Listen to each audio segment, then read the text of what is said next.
शांति। आज की मीठी मुरली गीत के रूप में। शिव बाबा मेरे साथ हैं तो फिर डरने की क्या बात है। मीठे बाबा मेरे साथ हैं तो फिर डरने की क्या बात है। संगम युग पर ही तुम्हें आत्म अभिमानी बनने की मेहनत करनी पड़ती। सतयुग कलयुग में ये मेहनत होती नहीं। श्री कृष्ण का नाम उनके माँ बाप से भी अधिक वाला है, क्योंकि श्री कृष्ण से पहले जिनका भी जन्म होता है वो जन्म योग बल से नहीं होता। श्री कृष्ण के माँ बाप ने योग बल से जन्म नहीं लिया है।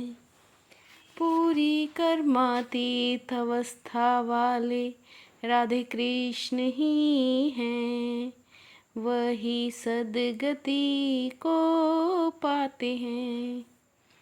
जब सब पापात्माएं खत्म हो जाती हैं तब गुलगुल पावन नई दुनिया में श्री कृष्ण का जन्म होता है। उसे ही बैकुंठ कहा जाता है। संगम पर श्री कृष्ण की आत्मा ने सबसे अधिक पुरुषार्थ किया है, इसलिए उनका ही नाम बाला है।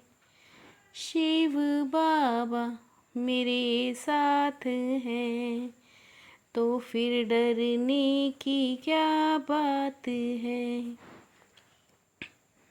यह पतित दुनिया है, नई दुनिया पावन दुनिया थी। अभी बाबा पढ़ा रहे हैं, फिर 5000 वर्ष के बाद पढ़ाएंगे।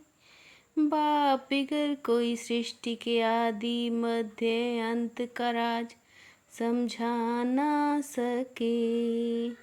आत्माभिमानी बनने में ही बच्चों को मेहनत होती है।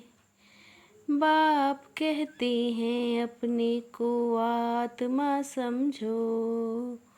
आत्मा समझ परम पिता परमात्मा शिव को याद करना है।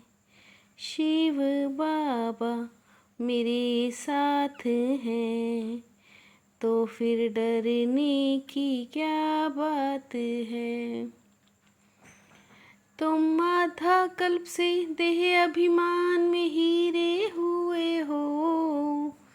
पहले अपने को आत्मा समझो तो बाप को याद करो।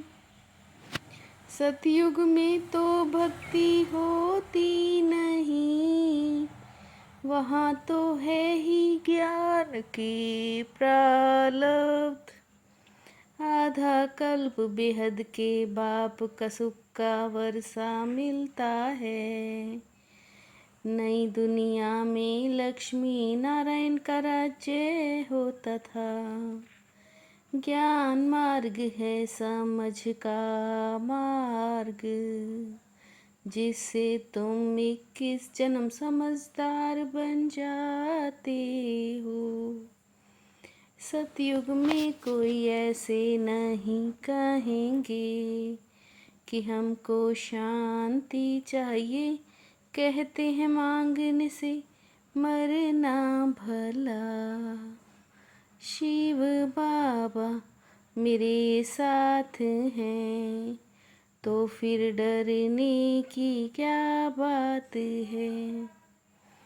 एक ही घर में बच्चे समझते हैं हम संगम पर हैं, और बाप कहेंगे हम कलयुग में हैं। इन देवताओं को कहा ही जाता है निर्विकारी। आत्मा सो परमात्मा ऐसे ही कह देते हैं। बाप कहते हैं ज्ञान का सागर मैं ही हूँ। जो देवी देवता धर्म के होंगे वो अपना वर्षा ले ही लेंगे।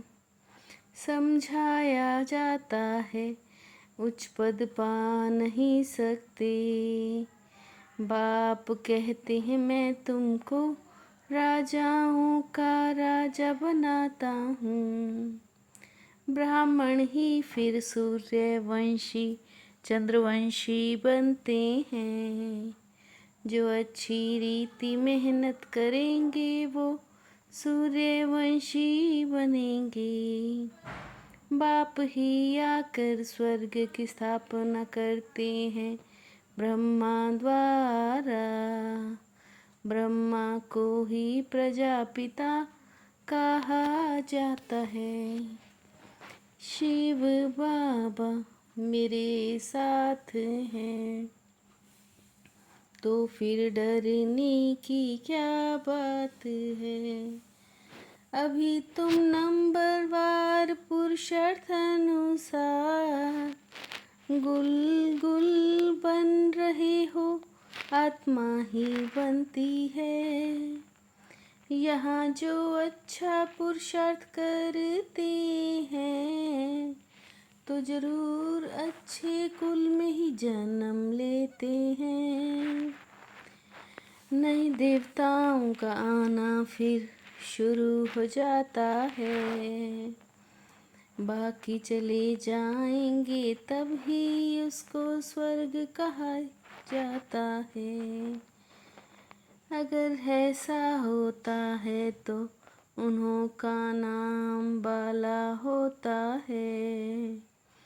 पाप आत्माएं सब खत्म हो जाती हैं।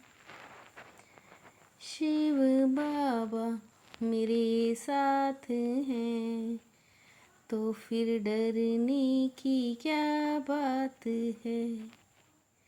याद से विकर्मा जीत बनना है। तुम खुद कहते हो याद घड़ी घड़ी भूल जाती है। हम याद में नहीं रहेंगे तो बाबा क्या कहेंगे।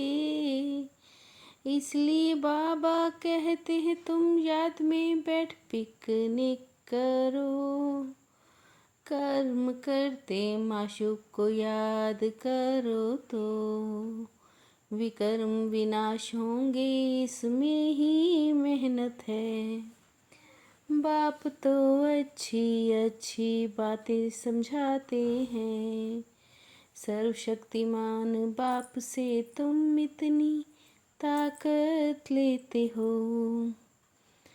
अभी उद्धार करने बाप आए हैं। बार बार समझाते हैं याद की यात्रा में रहो। बाप को याद नहीं करेंगे तो पाप नष्ट नहीं होंगे। पाप सभी आत्माओं को साथ ले जाएंगे। शिव बाबा मेरे साथ हैं तो फिर डरने की क्या बात है। बुद्धि को पवित्र बनाने के लिए याद की यात्रा में मस्त रहना है। कर्म करते भी एक माशुक याद रहे तब विकर्मा जीत बनेंगे। इस छोटे से युग में मनुष्य से देवता बनने की मेहनत करनी है। अच्छे कर्मों के अनुसार अच्छे संस्कारों को धारण कर अच्छे कुल में जाना है।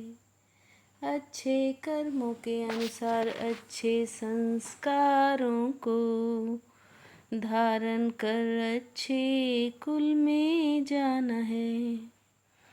शिव बाबा मेरे साथ है, तो फिर डरने की क्या बात है।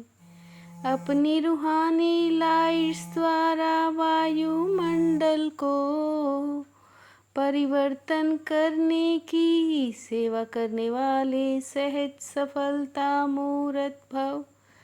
अपनी रूहानी लाइट्स द्वारा वायुमंडल को परिवर्तन करने की सेवा करने वाले सहज सफलता मूर्त भव। स्थूल लाइट आँखों से देखते हैं, रूहानी लाइट अनुभव से जानेंगे। व्यर्थ बातों में समय और संकल्प गंवाना, यह भी है पवित्रता है। व्यर्थ बातों में समय और संकल्प गंवाना, यह भी है पवित्रता है। शिव बाबा मेरे साथ हैं, तो फिर डरने की क्या बात है। मीठे बाबा मेरे साथ हैं, तो फिर डरने की क्या बात है। ओम शांति।